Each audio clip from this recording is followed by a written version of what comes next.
வணக்கம் மாணிக்கமூர்த்தி சார். வணக்கம் வணக்கம் சார். உண்மை டிவில இருந்து நம்பிராஜன் பேசுறேன். இந்த திருப்பரங்குன்றம் வழக்கு விஷயமாட்டு இந்து அமைப்பை சார்ந்தவர்களை காவல்துறை கைது பண்ணிருக்காங்க அப்படின்னு ஒரு செய்தி வந்து என்ன விஷயம் சார்?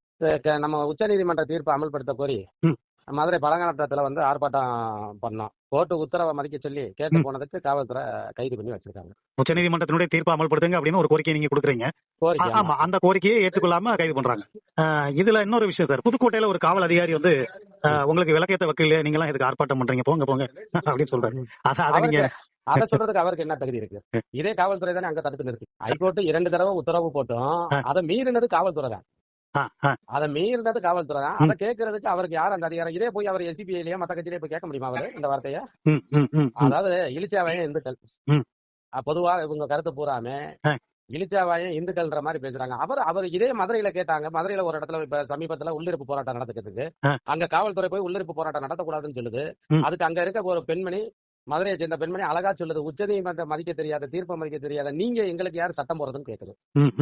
அப்ப பாமர மக்களையும் கடந்து சென்றுச்சு. காவல்துறை வந்து யாரு போட்டாலும் சரி அந்த சட்டத்தை மதிக்கலன்றது பாமர மக்கள் வரைக்கும் கலந்து போய்கிட்டு இருக்கு. தொடர்ச்சியா இது வந்து ஆரம்பம் தான். தொடர்ச்சியா நீ மதுரை பூராமே இந்த விஷயம் கடந்து சென்றுகிட்டே இருக்கு. சாதாரண பொதுமக்கள்கிட்ட கேட்டாலும் சொல்றாங்க, ஏன் கோர்ட்டு உத்தரவு போட்டுமே இவங்க ஏன் இதை மதிக்க மாட்டாங்க அப்படின்றது கேக்குறாங்க. இனி அரெஸ்ட் பண்ண வந்தாலும் சரி, நான் டெல்லியில போய் அப்பீல் பண்ணிருக்கேன், அதனால என்னை விட்டுட்டு போங்கன்னு கேட்போம்னு சொல்றாங்க பாமர மக்கள். மக்கள் மத்தியிலே நல்ல ஒரு விழிப்புணர்வு இந்த நிகழ்ச்சி வந்துருச்சு. இந்துக்கள் மத்தியிலே நல்ல ஒரு விழிப்புணர்வு. ஒரு ஆணித்தனமான ஒரு செய்தியை சொல்லியிருக்கேன். நன்றி, வணக்கம். நன்றி.